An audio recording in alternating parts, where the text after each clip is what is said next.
Welcome to the 11th edition of the LOTC report. Let's hit the headlines. Major headlines this week: the northern forces are pushing south with a considerable amount of effort. Everything is breaking on the technical side of the server. It's a Black Scourge conspiracy. And brand new Kitten is preparing team events to keep survivors entertained. After a player discovered a major glitch, the shops were removed. They will only return when sporadic is done with the proper shop plugin. Warps 2 have fallen into disrepair, and thus impede the access to all mines. We have been informed that as soon as they are fixed, we shall have mines reopened. And finally, income for all your unemployed characters is no longer available. Voting has broken because of DDoS. Thus, you can no longer find a bag of minis on the ground every elven day. Unfortunately, TeamSpeak was down for a good part of this week. Human error, they said, and then Tithus arrived and clicked his fingers. Thus, TeamSpeak is now functional for those who haven't tried it yet. Despite Jemilu's rush to find new forum moderators, none have been reported to have been chosen as of yet.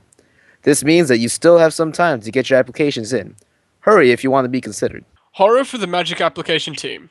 Supremacy Ops has stepped down from his position as team leader. Although it is unfortunate to see him step down, it has opened up a possible position on the MAT and allowed Lanada to take his lead. We wish him good luck in his new position. The application team's monthly statistics have shown a decline of 25% in application influx, going down to a total of 297 applications.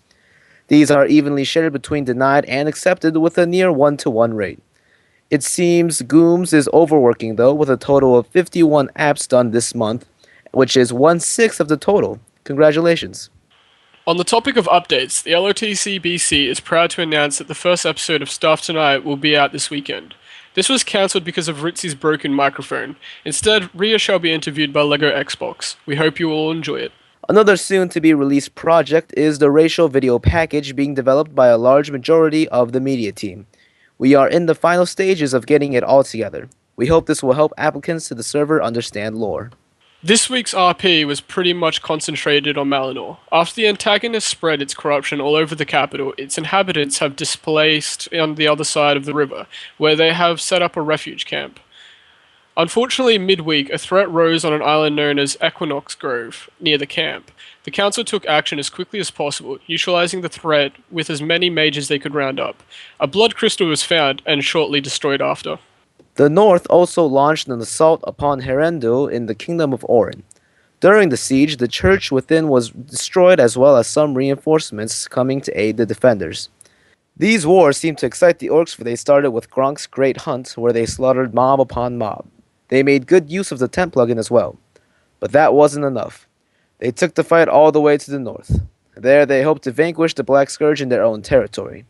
Meanwhile, in a less deadly place, diplomacy took place and the Orcish nation has established peace with the Elven princedom. The Dwarven-Human War continues with the kidnapping. With the aid of a few human rebels, the Dwarven forces successfully kidnapped the King of Orin. This will surely be leverage in the Great War. Along with this, the Dwarven Lords voted to change their own king. Dizzy has lost his title and Farron Starbreaker now rules as Lord Regent until the next elections. They held their cultural festival where the dwarves were able to sate their curses of gluttony and greed in a series of competitions and a great feast. Finally, they demoted the Grand Merchant and elections will also be held to choose a new one. The siege on the north led by the orcs is being accompanied by various factions from around Anthos.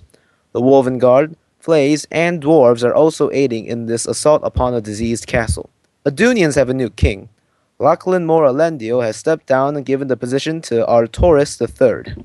Breaking news. During the recording of this report, we have received word of the kidnapped kings escaped from the dwarves. The dwarves and humans resorted to peace shortly after.